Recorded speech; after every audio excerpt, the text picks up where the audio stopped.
Magsimula ka sa pagdarasal ngayon mismo sa Birheng Tagapagkalag ng mga buhol at hilingin ang kanyang tulong para sa mga imposible at agaran mong kaso. Ilang taon na ang nakalipas, natuklasan ko ang kapangyarihan ng pananalig na ito nang ako mismo ay nakaranas ng isang sitwasyong tila walang solusyon at kailangan ng madaliang sagot. Ito ang sandali kung saan ang lahat ng aking mga plano ay tila nagkabuhol-buhol at ang pag-asa ay unti-unting kumukupas sa bawat araw. Ang pakiramdam ng pagiging nakatali, ng pagiging walang magawa, ay isang bigat na napakahirap dalhin. Pero ang sandaling iyon, ang puntong iyon ng matinding pagsubok, ay siya ring naging simula ng isang malaking pagbabago, isang pagbabagong magbibigay sa iyo ngayon ng ilaw at pag-asa. Kumusta ka, aking minamahal na kapatid sa pananampalataya at sa paglalakbay na ito ng buhay? Nararamdaman ko ang bigat na dala mo, ang mga buhol sa iyong puso, isip, at buhay na tila walang sinumang makapagkakalas. Maaaring narito ka dahil sa isang malubhang karamdaman na hindi na mabigyan ng lunas, isang relasyon na tila nasira na at walang pag-asang maibalik, isang utang na napakalaki na hindi mo alam kung paano babayaran, o isang pangarap na matagal mo nang pinanghawakan pero ngayon ay tila malabong matupad. Kung ang damdaming ito ng pagkakagapos at pangangailangan ng isang milagro ay tumatago sa iyong puso, alam kong narito ka sa tamang lugar at sa tamang panahon. Dahil sa video na ito, hindi lang tayo magdarasal, susuriin natin ang pinakamalalim na ugat ng iyong pag-asa, babaguhin ang iyong pananaw, at maglalabas ng kapangyarihan na nasa loob mo na, at higit sa lahat, ang kapangyarihan na nagmumula sa iyong ina sa langit, ang Birheng Tagapagkalag ng mga buhol. Ang bawat sandali na ibibigay mo dito ay magiging sandali ng pagbabago, at ipinapangako ko sa iyo, sa pagtatapos ng videong ito, hindi lang magbabago ang iyong pagtingin sa iyong mga problema, kundi magsisimula ka ng makita ang liwanag at ang solusyon sa mga dating imposible mong kaso. Patuloy kang manatili dahil ang susunod kong sasabihin ay totoong makakapagpabago ng iyong buhay. Nakikita mo ba ang iyong sarili na parang isang sinulid na nagkabuhol-buhol? Alam kong napakaraming Pilipino ang dumaranas ng ganitong sitwasyon. Ang hirap kumilos, ang hirap magdesisyon, ang hirap huminga minsan dahil sa dami ng iniisip. Ang mga buhol na ito ay maaaring pinansyal, emosyonal, espiritual, o kahit pisikal. Ang bawat buhol ay isang hamon, isang takot, isang pagkabigo. At alam kong minsan, sa gitna ng lahat ng ito, nakakaramdam ka ng panghihina ng loob, ng pagdududa, at ng pagtatanong kung mayroon pa bang solusyon. Naaalala ko ang isang lalaki, si Mang Tonyo, isang mangingisda sa isang liblib na probinsya. Isang araw, nasira ang kanyang bangka. Ito ang pinagkukunan ng kanyang kabuhayan, ng pagkain ng kanyang pamilya. Walang pera, walang makukuhanan ng tulong. Ang kanyang sitwasyon ay tila isang malaking buhol na bumabalot sa kanyang buhay. Sa loob ng maraming araw, halos hindi siya makatulog. Ang kanyang mga mata ay laging lumuluha tuwing nakikita niya ang kanyang mga anak na gutom. Ang kanyang asawa, sa kabila ng pagiging matatag, ay mayroon ding malalim na kalungkutan sa kanyang mga mata. Ganito ba ang pakiramdam mo ngayon? Ang pakiramdam na tila nakulong ka sa isang sitwasyong walang labasan. Ang mga buhol na ito ay hindi lang basta problema, mga kaibigan. Ito ay mga salamin ng ating mga limitasyon, ng ating mga takot, ng ating mga hindi pa nagagamit na potensyal. Minsan, ang pinakamalaking buhol ay nasa loob mismo ng ating isip at puso, ang paniniwalang wala tayong magagawa. Pero hayaan mong sabihin ko sa iyo, ikaw na nanonood ngayon, ay mayroong kapangyarihang higit pa sa iyong iniisip. Ang iyong pananampalataya ay hindi lamang isang konsepto, ito ay isang lakas, isang tulay na magkokonekta sa iyo sa kapangyarihan ng langit. Ang kwento ni Mang Tonyo ay hindi nagtatapos doon. Sa puntong iyon ng kanyang kawalan ng pag-asa, isang matandang babae ang lumapit sa kanya at sinabi, "Mang Tonyo, bakit hindi mo subukan manalangin sa Birheng Tagapagkalag ng mga buhol?" Walang imposible sa kanya. Sa simula, nag-alinlangan si Mang Tonyo. Pero sa kawalan ng iba pang paraan, sinunod niya ang payo ng matanda. Araw-araw, lumuhod siya sa harap ng isang maliit na imahe ng mahal na birhen sa kanilang kapilya, at buong puso siyang nanalangin. Ang panalangin ni Mang Tonyo ay hindi lang basta pagbigkas ng mga salita, ito ay isang pagpapalaya ng kanyang mga takot, ng kanyang mga pasanin. Ito ay isang pagkilala sa kanyang kahinaan at sa kadalangan ng Diyos. At ito ang unang sikreto na nais kong ibahagi sa iyo, ang pagkilala sa iyong mga buhol at ang paglapit sa Divine Source. Hindi mo kailangang buhatin ang lahat ng ito mag-isa. Sa katunayan, hindi mo nga dapat buhatin ang lahat ng ito mag-isa. May isang mas mataas na kapangyarihan na naghihintay na tulungan ka, isang ina na naghihintay na kalasin ang bawat buhol na gumagapos sa iyo. Ito ang puntong kailangan mong maramdaman, ang pagpapalaya mula sa ideya na ikaw ang may kontrol sa lahat. Ang tunay na kontrol ay ang pagtanggap na may mas mataas na kontrol, at ang iyong pagtitiwala sa kanya ang magpapalaya sa iyo. Pero dito ang nakakaloka, at dito ang karamihan sa atin ay nagkakamali. Akala natin, kapag nanalangin tayo, dapat agad-agad ang sagot. O kaya, akala natin, sapat na ang isang beses na paghingi. Ang pananampalataya ay hindi isang magic wand. Ito ay isang proseso ng pagtitiwala, ng paglilimot, at ng paggawa. Narinig mo ng tama ng paggawa. Hindi ka dapat umupo lang at maghintay. Ang panalangin ay nagbubukas ng pinto, pero ikaw ang kailangan dumaan dito. Ang Diyos ay nagbibigay ng pagkakataon, pero ikaw ang kailangan kumilos. Ito ang pinakamahalagang aral sa kwento ni Mang Tonyo. Habang siya ay patuloy na nagdarasal, biglang may kumatok sa kanyang pintuan. Ito ay isang lumang kaibigan na matagal na niyang hindi nakita. Nag-aalok ng trabaho si kaibigan sa isang kalapit na bayan, isang trabaho na magbibigay sa kanya ng sapat na pera para ayusin ang kanyang bangka. Isang agarang solusyon sa kanyang imposible na problema. Isang himala. Pero ano ang nagbago? Bakit biglang nagkaroon ng solusyon? Ang akala ng marami, ang milagro ay isang random na pangyayari. Pero sa katotohanan, ang milagro ay kadalasang bunga ng isang buhol na nakalas sa ating isip, sa ating pananaw. Ang pananalig ni Mang Tonyo ay nakalas ang buhol ng kanyang kawalan ng pag-asa. Binago nito ang kanyang aura, ang kanyang enerhiya. Sa tuwing nagdarasal tayo, hindi lang natin binibigkas ang mga salita. Naglalabas tayo ng isang napakalakas na enerhiya na kumokonekta sa universo, sa banal na kapangyarihan. Binabago nito ang ating frequency, at sa pagbabago ng ating frequency, naakit natin ang mga solusyon, ang mga tao, ang mga pagkakataon na akma sa ating bagong pananaw. Kaya, ang ikalawang sikreto ay, Dennis, pagbabago ay nagsisimula dahil loob. Ang birheng tagapagkalag ng mga buhol ay hindi lang basta, ginagawang okay, ang mga bagay-bagay sa labas mo. Mas una niyang kinakalasan ang mga buhol sa iyong puso at isip, ang mga takot, pagdududa, at paniniwalang pumipigil sa iyong pag-usad. Kapag nakalas na ang mga buhol na yan sa loob, mas madali na para sa mga biyaya at solusyon na dumating sa iyong buhay. Isipin mo, ilang beses ka nang nagdasal pero pakiramdam mo ay hindi ka pinakikinggan. Baka dahil may buhol pa sa loob mo na kailangan mong kalasin, isang paninindigan sa kakulangan, sa imposible, sa kawalan ng pag-asa. Kapag ikaw ay naniniwala na may pag-asa pa, na may milagro, ang lahat ng iyong energy ay nakatuon sa paghahanap ng solusyon, at ito ang nagdadala ng agarang resulta. Hayaan mong magkwento ako ng isa pang kwento. Isang mas malalim at mas personal na buhol. Si Aling Nena ay isang ina na ang anak ay nalulong sa droga.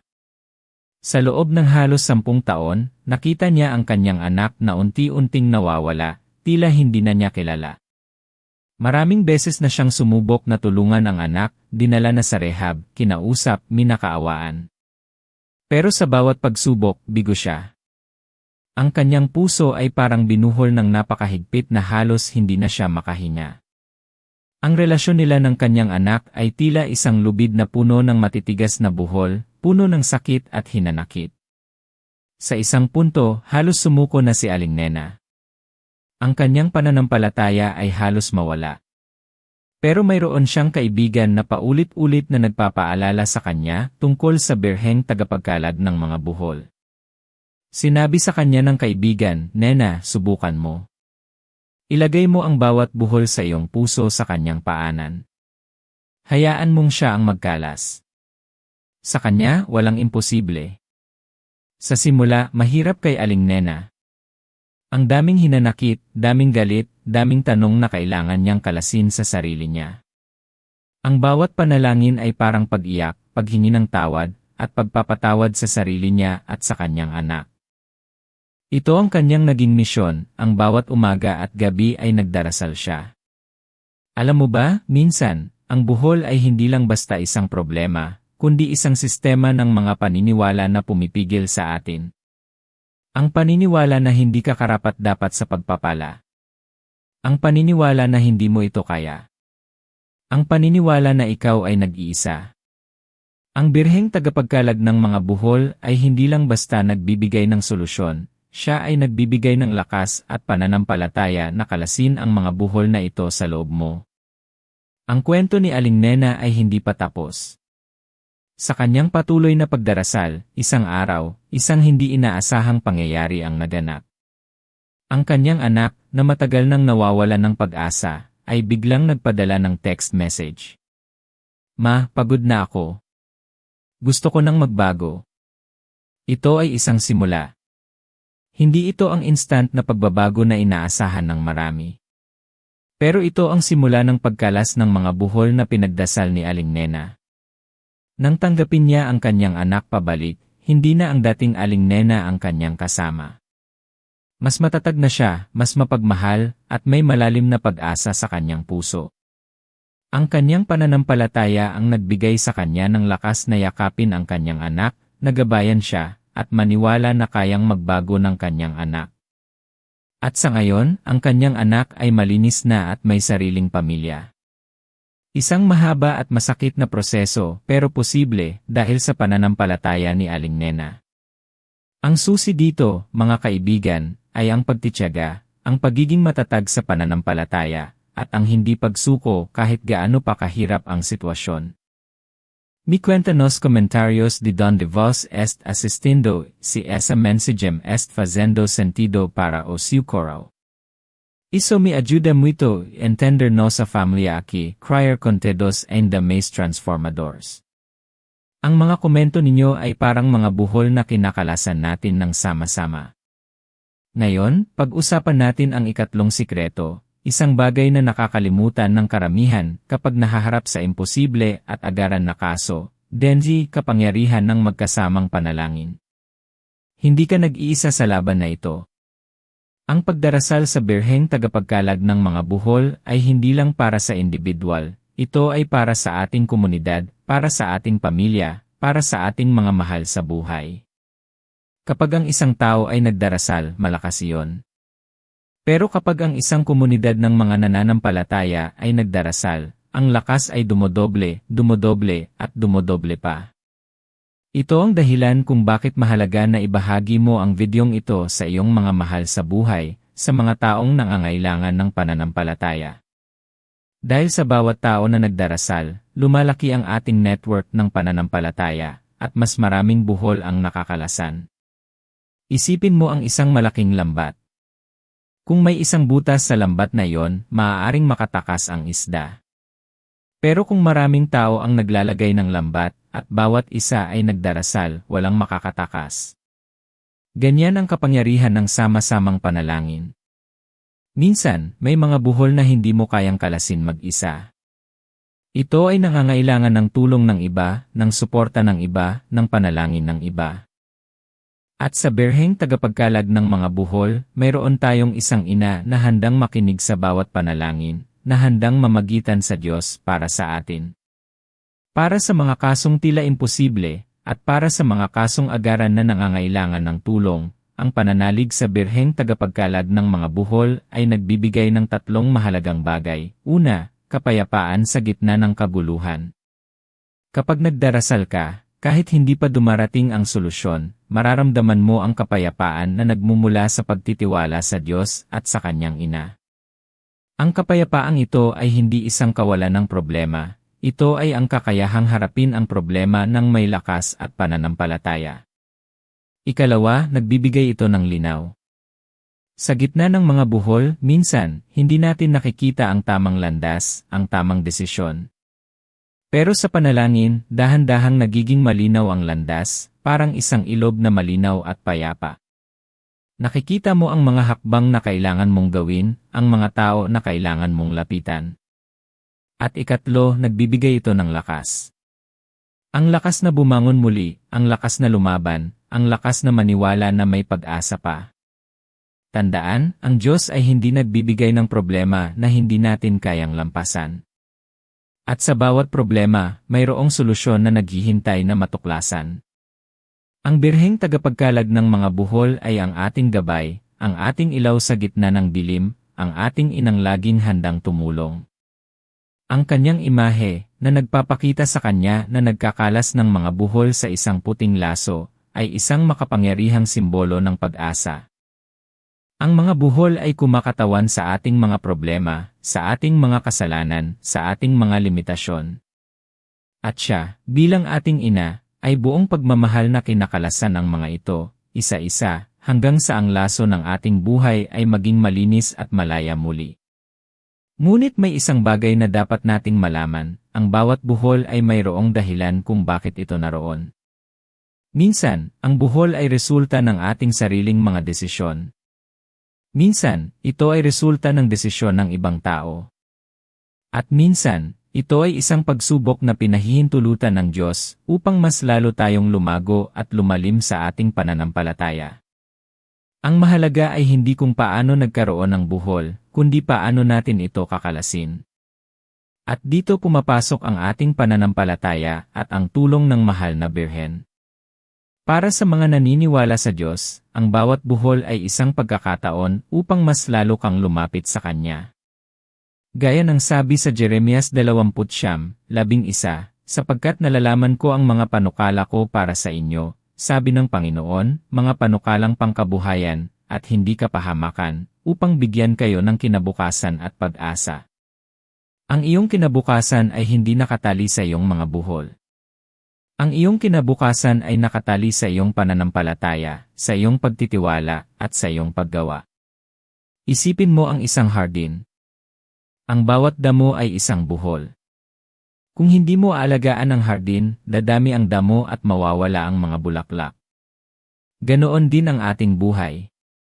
Ang bawat problema, kung hindi natin haharapin, ay magiging isang malaking buhol na mahirap ng kalasin. Pero sa tulong ng birheng tagapagkalag ng mga buhol, na nagtuturo sa atin ng pagtitiyaga at pananalig, kaya nating alisin ang bawat damo, kalasin ang bawat buhol, at hayaang mamulaklak ang ating buhay. Huwag mong hayaan ang iyong mga takot na maging mas malaki kaysa sa iyong pananampalataya. Huwag mong hayaan ang iyong mga pagdududa na maging mas malakas kaysa sa iyong pag-asa. Dahil ang iyong potensyal ay malaki kaysa sa anumang buhol na gumagapos sa iyo. Ikaw ay nilikha para sa isang layunin, para sa isang ekstraordinaryong buhay. Ang iyong kwento ay hindi nagtatapos dito. Ang pinakamaganda sa iyo ay darating pa. Mayroon ka ng lahat ng kailangan mo sa loob mo. Ang kailangan mo lang ay ang pananampalataya at ang paghiling ng tulong sa tamang paraan. At ano ang tamang paraan? Ito ay hindi lang basta pagbigkas ng mga salita. Ito ay paglalabas ng intensyon, ng kapangyarihan mula sa iyong puso. Kapag nagdarasal ka sa birheng tagapagkalag ng mga buhol, ilagay mo ang bawat buhol na kinakaharap mo sa iyong puso. Sabihin mo sa kanya ng detalyado ang iyong problema. Huwag kang mag-atubili. Siya ang iyong ina. Siya ay nakikinig.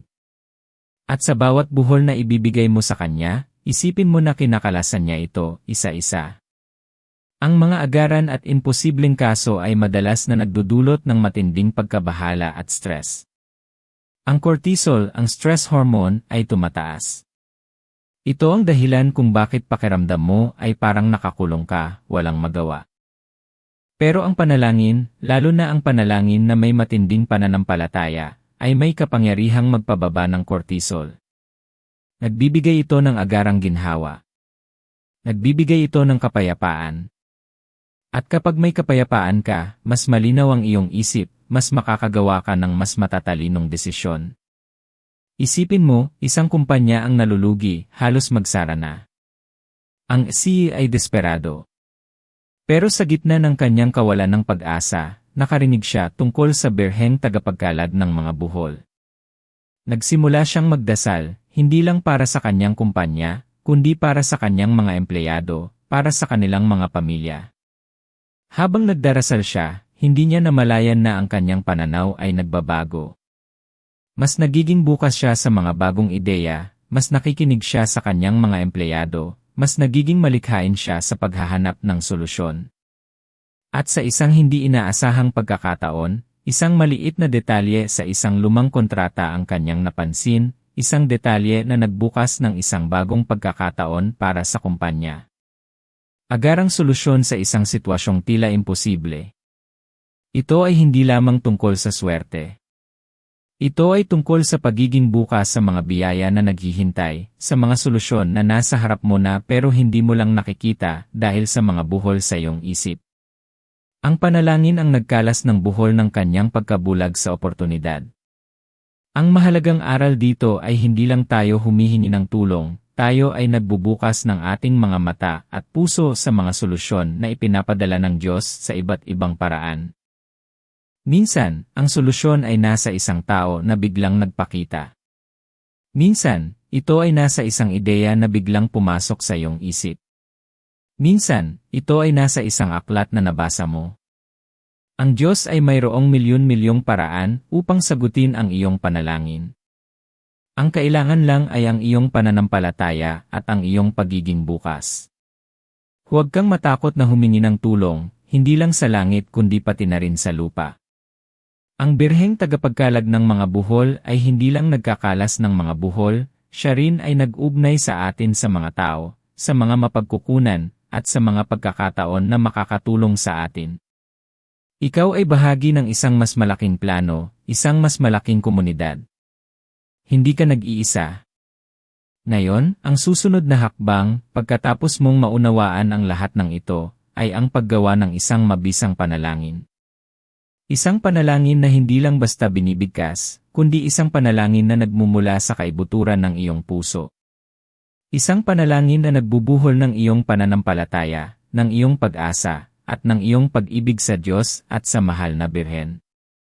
Para sa mga imposibleng kaso, kailangan natin ng matinding pananampalataya. Ang sabi sa Marcos 11:24, anuman ang inyong hingin sa panalangin, maniwala kayong tinanggap na ninyo at matatanggap ninyo. Ito ay isang pangako. Ito ay isang paalala na ang pananampalataya ay ang susi. Ang birheng tagapagkalag ng mga buhol ay narito upang tulungan kang palakasin ang iyong pananampalataya, upang gawin itong isang matibay na pundasyon na hindi matitinag ng anumang bagyo. At para sa mga agaran na kaso, kailangan natin ng agarang pagkilos, kasama ng panalangin. Ang Diyos ay kumikilos sa mga taong kumikilos. Ang mahal na birhen ay namamagitan para sa mga taong nagtitiwala at kumikilos. Huwag mong ipagpaliban ang anumang pagkilos na sa tingin mo ay makakatulong, gaano man kaliit. Minsan, ang pinakamalaking himala ay nagsisimula sa pinakamaliit na hakbang. Ang isa pang mahalagang punto ay ang pagpapatawad. Maraming buhol sa ating buhay ang sanhi ng hindi pagpapatawad, ng paghawak sa galit at hinanakit. Ito ay nagbubuhol sa ating puso at isip, at pumipigil sa mga biyaya na dumaloy sa atin. Ang birheng tagapagkalag ng mga buhol, na puno ng pag-ibig at habag, ay nagtuturo sa atin ng kahalagahan ng pagpapatawad. Patawarin mo ang iyong sarili, patawarin mo ang mga taong nakasakit sa iyo, at tanggapin mo ang pagpapatawad ng Diyos. Kapag nakalas na ang buhol ng hindi pagpapatawad, makikita mo kung paano magiging mas malaya ang iyong buhay. Gusto kong bigyan ka ng isang exercise ngayon. Isara mo ang iyong mga mata. Isipin mo ang pinakamalaking buhol sa iyong buhay ngayon. Ano ito? Isang sakit. Isang utang. Isang nasirang relasyon. Isang nawalang trabaho. Isang pangarap na tila imposible. Ngayon, isipin mo ang buhol na iyon bilang isang lubid na nakabuhol ng napakahigpit. Pakiramdam mo ba ang bigat nito? Pakiramdam mo ba ang sakit na dulot nito? Ngayon, sa iyong isip, ilapit mo ang buhol na iyan sa birheng tagapagkalag ng mga buhol. Nakikita mo ba siya, ang kanyang mapagmahal na mga mata, ang kanyang mga kamay na dahan-dahang kinakalasan ang bawat buhol? Hayaan mong maramdaman mo ang paglaya, ang paggaan. Ito ay hindi lang basta imahinasyon. Ito ay isang proseso ng pagpapalaya, ng pagtitiwala, ng paglilimot. Patuloy kang maniwala sa iyong sarili, sa iyong kakayahan, at higit sa lahat, sa kapangyarihan ng Diyos at sa intersesyon ng Birheng Maria. Ang iyong pananampalataya ay ang iyong kalasag, ang iyong espada, at ang iyong pag-asa. Huwag mong hayaang ang sinuman o anuman ang magnakaw nito sa iyo. Sa bawat pagsubok, mayroong isang aral. Sa bawat buhol, mayroong isang paraan upang lumago. At sa bawat panalangin, mayroong isang himala na naghihintay. Ang paglalakbay na ito ay hindi madali, pero hindi ka nag-iisa. Ikaw ay sinasamahan ng mahal na birhen, ng mga anghel, at ng buong kalangitan. Manatili kang matatag. Manatili kang puno ng pag-asa. At manatili kang nananalig. Gusto kong mag-iwan ng isang pangako sa iyong puso ngayon. Kung patuloy kang mananalangin, patuloy kang magtitiwala, at patuloy kang kikilos, darating ang solusyon sa iyong imposible at agaran na kaso. Hindi ito isang tikung kundi isang kailan. Ang pagbabago ay nagsisimula ngayon, sa sandaling ito, sa iyong puso at sa iyong isip. Ngayon, handa ka na bang sumama sa akin sa isang makapangyarihang panalangin? Isang panalangin na magbubukas ng mga pinto, magkakalas ng mga buhol, at magdadala ng mga milagro sa iyong buhay. Ito ay hindi lang basta mga salita. Ito ay isang pagdedeklara ng iyong pananampalataya, ng iyong pag-asa, at ng iyong pagmamahal. Handa ka na ba? O Birheng Maria, ina ng mabuting payo, at birheng tagapagkalag ng mga buhol, buong puso akong lumalapit sa iyo ngayon. Alam kong ikaw ay puno ng habag at pagmamahal para sa iyong mga anak. Nakikita mo ang bawat buhol sa aking buhay, ang bawat pasanin sa aking puso, ang bawat problemang tila imposible at agaran na nangangailangan ng iyong tulong. Inilalagay ko sa iyong paanan ngayon ang lahat ng buhol ng aking kalusugan, lalo na itong karamdaman na. Alam kong sa iyong intersesyon, walang imposible. Ikalas mo, o mahal na ina, ang buhol ng karamdaman at ibalik ang aking kapunuan ng kalusugan. Inilalagay ko rin sa iyong mga kamay ang buhol ng aking pinansyal na sitwasyon, lalo na itong utang na. Alam kong ikaw ang ina ng provisyon. Ikalas mo, o mahal na ina, ang buhol ng kakulangan at buksan ang mga pinto ng kasaganaan at biyaya. O birheng tagapagkalag ng mga buhol, inilalagay ko sa iyo ang buhol ng aking mga relasyon, lalo na itong. Ikalas mo ang buhol ng hindi pagkakaunawaan, ng galit, ng hinanakit, at ibalik ang kapayapaan at pagmamahalan sa aming mga puso. Inilalagay ko rin sa iyo ang buhol ng aking pangarap na tila imposible nang matupad. Ikaw ang ina ng pag-asa. Ikalas mo ang buhol ng kawalan ng pag-asa at ibigay sa akin ang lakas at gabay upang matupad ang layunin ng Diyos para sa aking buhay. Para sa mga agaran kong pangangailangan, hiling ko ang iyong madaliang intersesyon, o ina ng tulong. Alam kong ikaw ay handang makinig at kumilos. O Birheng Maria, tinatanggap ko ang iyong pagmamahal at paggabay. Kinakalasan ko ang buhol ng aking pagdududa, ng aking takot, at ng aking kawalan ng pananampalataya. Pinapatawad ko ang aking sarili at ang lahat ng nakasakit sa akin. Tinatanggap ko ang biyaya ng pagbabago na nagmumula sa iyo at sa Diyos Ama. Salamat, mahal na Birhen, sa iyong pagmamahal, sa iyong paggabay, at sa iyong kapangyarihan na kalasin ang bawat buhol sa aking buhay. Nagtitiwala ako sa iyo. Nananalig ako sa iyong intersesyon. At alam kong sa iyong tulong, walang imposibleng kaso. Patnubayan mo ako sa aking paglalakbay, o ina, at panatilihin akong matatag sa aking pananampalataya. Naway ang lahat ng buhol sa aking buhay ay makalas at maging isang malinis na laso ng pag-ibig at kapayapaan sa kapurihan ng Diyos. Ito ang aking panalangin na iniaalay ko sa iyo sa pangalan ng iyong anak na si Jesus, na aming Panginoon at tagapagligtas. Amen. Mga kaibigan, narito tayo ngayon, matapos ang isang napakalalim na paglalakbay sa ating pananampalataya at sa kapangyarihan ng Birheng Tagapagkalag ng mga buhol. Naramdaman ko ang pagbabago sa ating mga puso, ang pag-asa na muling sumisibol, at ang pananampalataya na muling lumalakas. Huwag mong kalimutan ang mga aral na natutunan natin ngayon. Ang iyong mga buhol ay hindi permanenteng. May isang ina na laging handang tumulong. May isang Diyos na laging nakikinig at nagbibigay ng solusyon. Ikaw ay espesyal dahil narito ka, dahil pinili mong buksan ang iyong puso sa mensaheng ito. Ang iyong intuwisyon ang nagdala sa iyo rito, at ito ang nagpapatunay na ikaw ay bahagi ng isang mas malaking layunin, isang mas malaking pamilya ng mga nananalig. Ang iyong kwento ay hindi nagtatapos sa iyong mga problema. Ito ay nagsisimula sa iyong pananampalataya, sa iyong pagtitiwala, at sa iyong paggawa. Ang iyong pinakamahusay ay darating pa, tandaan mo yan. Mayroong napakalaking pag-asa sa hinaharap mo. Ngayon, kung nagustuhan mo ang videong ito at naramdaman mo ang pagbabago sa iyong puso, huwag kalimutang mag-subscribe sa channel na ito. Pindutin mo rin ang notification bell para lagi kang updated sa mga bagong video na magbibigay ng inspirasyon, pag-asa, at pagbabago sa iyong buhay. Ang bawat subscribe at pindot sa bell ay nagpapakita ng suporta sa ating komunidad at nagbibigay sa akin ng inspirasyon na gumawa pa ng mas maraming transformative na content para sa inyo. At higit sa lahat, ang iyong mga komento ay mahalaga. Ibahagi mo ang iyong kwento, ang iyong mga buhol, ang iyong mga panalangin, at ang iyong mga karanasan sa seksyon ng komento sa ibaba. Sama-sama nating patunayan na walang imposibleng kaso sa Birheng Tagapagkalag ng mga buhol. Ang bawat kwento ay magbibigay ng lakas sa iba, at bawat panalangin ay magiging bahagi ng isang mas malaking kapangyarihan. Kung gusto mong malaman pa ang tungkol sa mga makapangyarihang panalangin, at kung paano baguhin ang iyong buhay sa pamamagitan ng pananampalataya, mayroon akong inihandang video para sa iyo. I-click mo lang ang thumbnail na lalabas sa screen ngayon o tingnan ang link sa description box.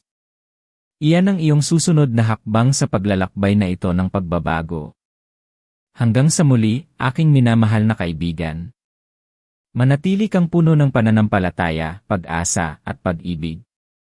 Ingatan ka ng Diyos at gabayan ng mahal na Birheng Tagapagkalag ng mga buhol. Mag-iingat ka at manalig lagi.